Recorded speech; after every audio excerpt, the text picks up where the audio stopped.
The supercommittee has until the middle of the week to propose a plan to cut our nation's deficit by at least $1.2 trillion, or they risk setting off unpopular automatic spending cuts. Republican presidential candidate Newt Gingrich gave his opinion of the supercommittee this week. The way I characterize it is it's as though somebody walked in and said, you know, I'm under instructions to shoot you in the head unless you let me cut off your leg. And that's what this supercommittees are. But just read the stories of, oh, if they don't get this done by a certain date, horrible things will happen. He also said the supercommittee is the dumbest idea he's seen in a lifetime. Gene Sahadi is senior writer at CNN Money. Gene, any chance the supercommittee will prove Newt Gingrich wrong? Well, he can characterize it as dumb if he wants. I don't think a slew of bad things will happen, at least not in the immediate term. If the supercommittee fails to come up with a plan, people have said, oh, markets will go haywire, or oh, we could get downgraded, or we're going to have a slew of automatic cuts to the tune of $1.2 trillion. None of those things may happen, and here's why. Markets had no expectations that could be considered positive for this committee, so they won't be surprised. There may be some volatility in the near term. Ratings agencies like Moody's came out a few weeks ago and said, we're going to wait and see what you do by 2013, essentially.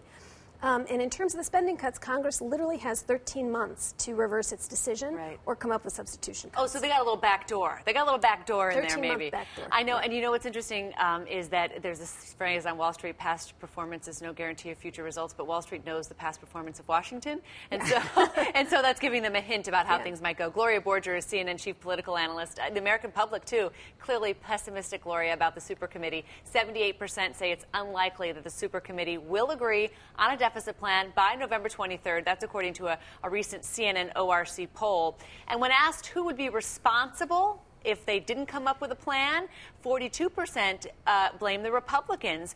32% say they'd blame Democrats. Gloria, is it an example of President Obama winning with his message that Republicans in Congress are, I guess, standing in the way of progress in Washington? Look, I think they all lose, honestly. What shred of credibility they have, and don't forget this is a Congress with a 9% approval rating, so whatever shred of credibility they have will be lost if they do nothing. And people are getting increasingly pessimistic about it. They already kicked the can down the road in the debt ceiling agreement that led to this, and now they could kick the can down the road again or try and do something through a back door, as Gene points out. And I think overall, what does that do to Congress? It says that, you know what, they can't even agree on $1.2 trillion. They're going to have automatic cuts that do their jobs for them. And, oh, by the way, Republicans like John McCain may try and undo some of those Pentagon cuts. And so I think it's another big mess, and it will be received by the public that way. Someone who's been warning of a big mess for a long time is David Walker. He's the former U.S. Comptroller General and the CEO of the Comeback America Initiative. You know, David, I want to show you a chart that was in the Washington Post this week that really got our attention about how we got here. I want you to look at this. If you look at the top part of this chart, that orange and yellow, those are the yellow is the Bush-era tax cuts. That's how much of our national debt, the debt held by the public as a share of our economy, is from the tax cuts. And then you can see wars in there. You can see the economic downturn.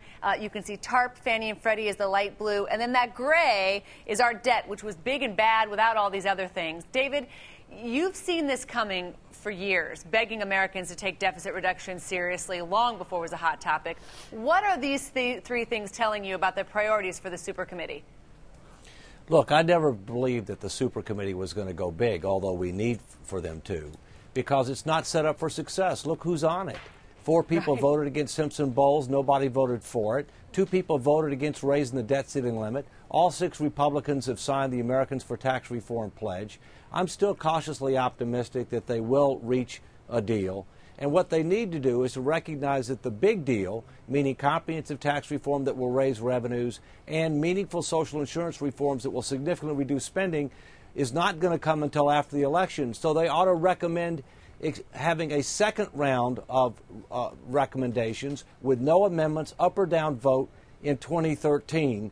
That's when the big deal will be done. But if they don't reach at least $1.2 trillion on this, then every member of the supercommittee and every member of leadership should be punished by the American people You know, because they are incompetent. You know, I'm going to tell you that, and I think we all agree that when these were the 12 people that were supposed to distill down and get this done because the bigger Congress couldn't. And there was the big concern early on they would just be a mini-me, and all the same petty reasons that they took us to the brink before would be here again. And Gloria, they're a mini-me of Congress. Yeah, sure. And as David points out, and you know, the closer you get to an election, the less chance there is that anything substantive will get done, period.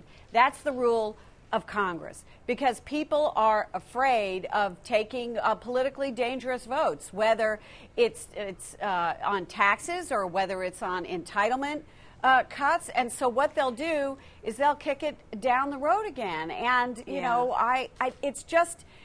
We're in this process where there just doesn't seem to be a palatable end for anyone. And by the way, Barack Obama will then go out and run against the do-nothing Congress, right? That includes Democrats and Republicans.